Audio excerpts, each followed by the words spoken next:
Hey class, this is a screencast explaining sheet number 5, the decomposition reactions. So I'm going to be flipping back through the notes. So I would probably keep those notes like available. If you split screen the iPad or something like that, you'd be able to do it pretty easily. So let's take a quick look at what we have here for sheet number 5 for 1A with NaNO3. This is a decomposition reaction. The most important part of this is figuring out what kind of decomposition reaction it is. We have 6 choices. Hydroxides, sulfates, carbonates, chlorates, nitrates, and oxides. And I can see here that my compound is ending with NO3, which means what I have then is a nitrate. Now, what's good to know is to know what kind of metal I have, because with some of the rules, it matters if it's an alkali or group 1 metal, which is what sodium is. Na is group 1.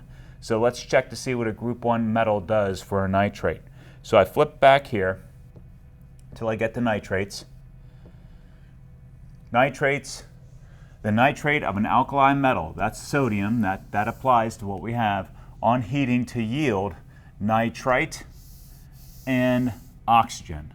Nitrite and oxygen. So I'm going to see whatever I have with NO2 and then with O2. So that's what I'm going to do for my example. So flip forward to get to here.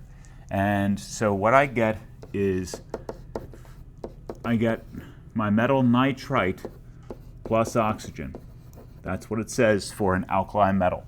So Na has a +1, nitrite is NO2 with a -1, so those cancel. I don't have to crisscross that. And then oxygen is what I get there, like that. So now all I have to do is balance the equation. Now unfortunately, because I have a 3 here and 2 and a 2, I'm going to have to double something. So I double the one that's odd. I always do that. I think it makes life a lot easier. 2 for the NAs, so I need 2 NAs, 2 Ns, and I have 2 now Ns, and then 2 times 3 is 6 oxygens.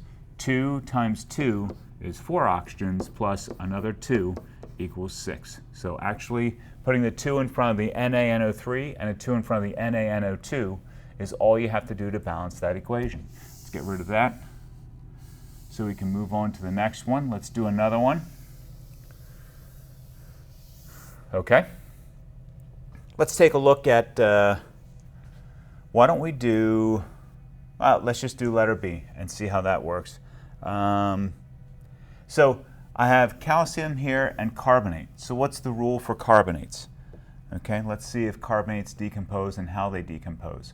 So carbonates, it says except for the alkali metals, which is group 1. Calcium is not a group 1 metal. Calcium is a group 2. So this one will decompose. And it decomposes to get carbon dioxide and the metal oxide. So let's flip back and see what we get for carbon dioxide and the metal oxide. So carbon dioxide is CO2 plus, and then the metal oxide. So the metal is the first element in the carbonate.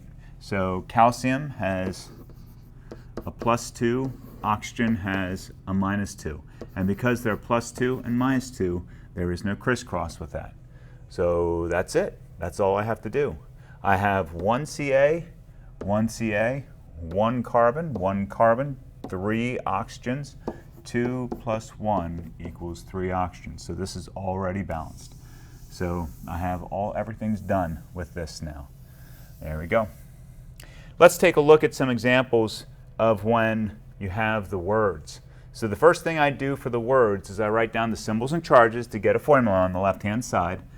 So I get aluminum and then hydroxide. So aluminum is Al with a +3, and hydroxide is OH with a -1. That means I need to crisscross to get Al parentheses OH and then 3 underneath. So that's it right there, like that. Now how do hydroxides work? Let's flip all the way back to the beginning because I think it's one of the first ones that we did. They're hydroxides, except those of alkali metals. So is aluminum an alkali metal? Nope, it's not, which means it's going to work, which means I'm giving off water, or my products are water and the metal oxide, which is pretty typical. The metal oxide shows up a lot. Let me get back to where we were before here. There it is. So what I get then is water, H2O, plus, and then the metal oxide. Metal is aluminum with a +3, and oxygen with a -2. So I crisscross to get an Al2O3 like that. Then I get rid of the charges like that, and now I have to balance the equation. So here I have 3 oxygens and 3 hydrogens. However, notice over here I have 2 aluminums, so I need 2 aluminums here. Now that means that I now need 2 times 3 is 6 oxygens and 6 hydrogens. So over here I don't have 6 hydrogens, I only have 2 hydrogens. So what times 2 equals 6? And the answer, of course, is a 3. So 3 times 2 gives us 6 hydrogens here. That also gives me 3 oxygens. How many do I have over here? I also have 3 oxygens. So that means that 3 plus 3 is 6. So now I have 6 oxygens on both sides, I have 6 hydrogens on both sides, and I have 2 aluminums on both sides. So 2, 3, and 1 is what I get for the answer for that. Let's do one more, make sure we understand. How about, here's one. Let's just take a quick look at D. D says sodium chloride. So do we have any that's a +1 and a -1? So I'm going to crisscross to get rid of that. NaCl yields. Now we don't have any chlorides on here. So that means that it doesn't decompose. So that would be an easy no reaction, because the chlorides do not decompose, because it's not listed as one of ours that we have notes on. Let me see if there's another one. Maybe we'll do another one. I'm going to let you try letter F. How about sodium chlorate? Okay, so I do my symbols and charges like that. +1, -1 means no crisscross. And then let's go back to chlorates. Chlorates, no matter what it is metal chloride and oxygen. Metal chloride and oxygen. So let's go back and do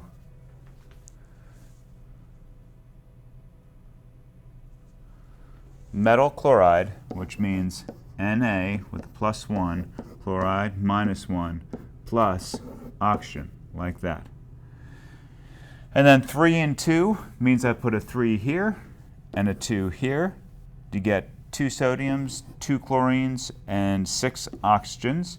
And 3 times 2 is 6 oxygens. So that's it right there. All right, I'm going to let you finish that up and submit that then. All right, guys, nice work.